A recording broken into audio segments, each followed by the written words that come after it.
Pe cel născut în Silivria și ocrotitorule Ghinei, pe cel ce s-a arătat în vremurile din urmă, prieten adevărat al virtuții, presfântul ierar Nectarie, să-l cinstim cei credincioși, ca pe un Dumnezeie slujitor al lui Hristos, că izvorăște bogate vindecări celor ce strigă cu evlavie.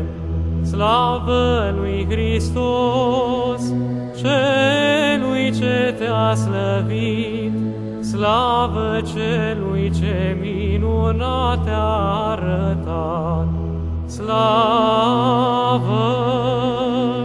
celui ce lucrează prin tine tuturor tămădurilor.